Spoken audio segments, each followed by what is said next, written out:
नमस्कार। अनुलोम विलोम प्राणायाम। अनुलोम विलोम प्राणायाम का नाम तो आप सबने सुन ही रखा होगा। अनुलोम का मतलब श्वास को भरना, विलोम का मतलब श्वास को छोड़ना।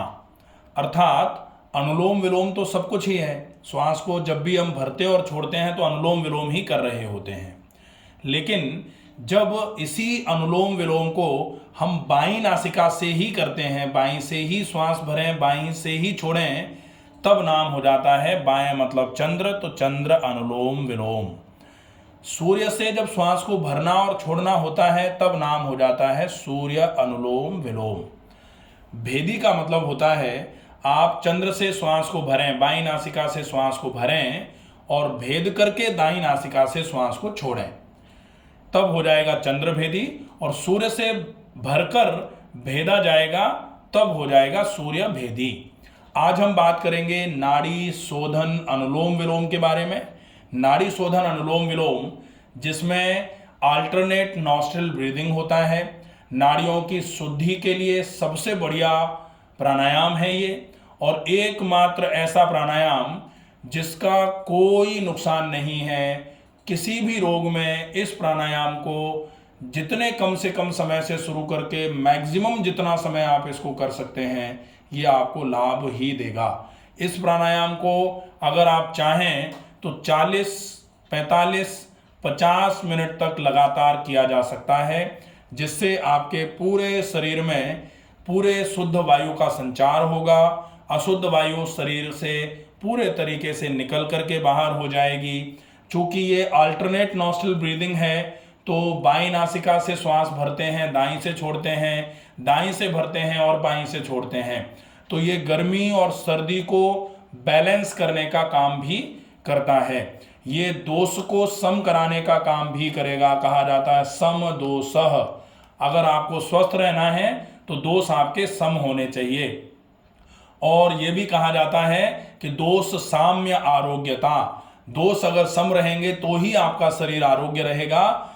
और रोगस्तु दोष वैषम्यम, दोषों में अगर विषमता आएगी तो निश्चित भी साथ में रोग भी आएगा। आपको रोगों से दूर रहना है तो अनुलोम विलोम प्राणायाम को इस तरीके से करिए, यह आपके लिए बहुत इफेक्टिव होगा। सबसे पहले सीधे बैठ जाएं किसी भी सुविधाजनक आसन में। आज हमारे साथ इस प्राणायाम का अभ्यास आपको अच्छे तरीके से सिखाने के लिए मौजूद हैं डॉक्टर उम्मेद जी।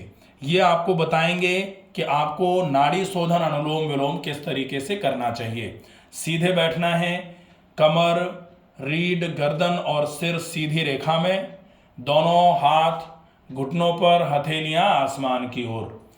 आप अपने दाहिने हाथ को कंधे के बराबर ऊंचाई में उठाते हुए दाहिने हाथ का अंगूठा दाहिनी नासिका पर लगाएंगे और रिंग फिंगर जो है उसका उपयोग आप करेंगे बाईं नासिका को बंद करने के लिए। तो अभी आपकी बाईं नासिका को खोल करके आपको श्वास को बाईं नासिका से भरना है। पूरी श्वास को बाईं नासिका से धीरे धीरे भरना है, पूरक। फिर आप बाईं नासिका से श्वास को भर के अंदर रोक रहे हैं, इसलिए अंतः कुंभक। फिर आप दाहिनी नासिका से श्वास को छोड़ेंगे, इसके लिए आपको अपनी रिंग फिंगर से बाईं नासिका को बंद करना पड़ेगा। आप दाहिनी नासिका से श्वास को छोड़ दें। फिर दाहिनी नासिका से श्वास को छोड़ा है तो आप दाहिनी नासिका से ही श्वास को वापस भरिए और फिर अंतः कुंभक करके बाईं नासिका से श्वास को छोड़ दीजिए। फिर जिससे छोड़ा है उसी से वापस भरेंगे। बाईं से ही वापस भरा, रोका और दाहिनी से छोड़ दिया। फिर दाहिनी से छोड़ा था तो दाहिनी से ही वापस भरा, रोका और बाईं से छोड़ दिया। लगातार यही अभ्यास आपको दोहराते रहना है। आपका शरीर आगे की तरफ झुका हुआ ना हो, आपकी पीठ आगे की तरफ झुकी हुई ना हो, गर्दन आपकी बिल्कुल सीधी हो, आपका सिर गर्दन से आगे की तरफ लटकता हुआ नहीं होना चाहिए। इसके लिए आपको पूरी श्वास को भरते हुए फेफड़ों को पूरा फैलाना है। धीरे धीरे पूरी श्वास को छोड़ते हुए फेफड़ों को पूरा सिकोड़ते हुए श्वास को छोड़ना है। अल्टरनेट नॉस्ट्रिल ब्रीदिंग, आप अगर दाहिनी नासिका से श्वास को छोड़ रहे हैं तो आप दाहिनी नासिका से श्वास को भर के फिर बाईं नासिका से श्वास को छोड़ेंगे। फिर बाईं से भर लिया है तो फिर बाईं से भर करके दाईं से छोड़ेंगे। फिर दाईं से छोड़ा है तो दाईं से ही भरेंगे और बाईं से छोड़ेंगे। जिस नासिका से श्वास को भरा है उसके अपोजिट नासिका से श्वास को छोड़ना है। यह आपको ध्यान रखना है। की पॉइंट क्या है?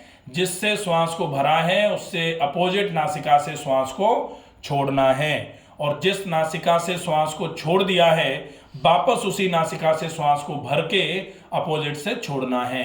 इसीलिए इसको अल्टरनेशन ऑफ नॉस्ट्रिल ब्रीदिंग बोला जाता है। इसके लिए इसको अल्टरनेट नॉस्ट्रिल ब्रीदिंग के नाम से भी जाना जाता है। आप नाड़ी शोधन अनुलोम विलोम का अभ्यास यदि लगभग 10 मिनट से 20 मिनट के आसपास रोज करते हैं तो ये आपके शुगर के लिए, ये आपके फैटी लिवर के लिए, ये आपकी आंतों में सूजन, पेट में अफारा, लगातार बढ़ती हुई गैस की समस्या, लगातार बढ़ती हुई एसिडिटी की समस्या, श्वसन संबंधित सारे के सारे रोग, त्वचा संबंधित सारे के सारे रोग, माइग्रेन, सिर में दर्द, इन सारी की सारी समस्याओं में बहुत अच्छे तरीके से काम करता है। अब आपको विशेष जो ध्यान देना है कि आपको की पॉइंट्स क्या रखने हैं इसमें, तो सबसे ज़्यादा ज़रूरी पार्ट जो है वो है कि आप सीधे बैठे होंगे, आपका पेट बिल्कुल खाली होना चाहिए पहले नंबर पर। दूसरे नंबर पर आप सीधे बैठे होंगे। तीसरे नंबर पर प्राणायाम के लिए लूज फिटिंग के कपड़े पहने, वो ज़्यादा अच्छा रहेगा। या फिर आप अगर संभव हो तो ऊपर के कपड़े जितने कम हों उन कम से कम कपड़ों में प्राणायाम का अभ्यास करेंगे तो निश्चित ही किसी भी प्रकार का कोई ऑब्स्ट्रक्शन नहीं आता है। बहुत बढ़िया तरीके से ये आपके लिए फायदेमंद होगा। आपको जगह कैसी चुननी है? जगह बिल्कुल खुली होनी चाहिए। पेड़ पौधे आसपास अगर हों तो बहुत ज़्यादा लाभदायक हो जाएगा। अगर पेड़ नहीं हो आसपास तो जहां बैठ करके आप भस्त्रिका प्राणायाम या फिर ये अनुलोम विलोम प्राणायाम या फिर किसी भी प्रकार का प्राणायाम करते हैं उसके आसपास तुलसी जी का पौधा आप लगा लीजिए। एक पौधा 2, 5, 7, 10 जितनी तुलसी जी का पौधा आप अपने आसपास लगा सकते हैं उतना ज़्यादा आपको फायदा होगा। ये आपने भी सुना होगा कि तुलसी जी जो हैं वो ऑक्सीजन दिन और रात 24 घंटे छोड़ती हैं। इसके अलावा आप जब तुलसी जी को पास में रखते हैं तो एटमॉस्फेरिक ऑक्सीजन को बढ़ाने का काम भी ये करती हैं। साथ में ये एयर प्योरीफायर भी मानी जाती हैं।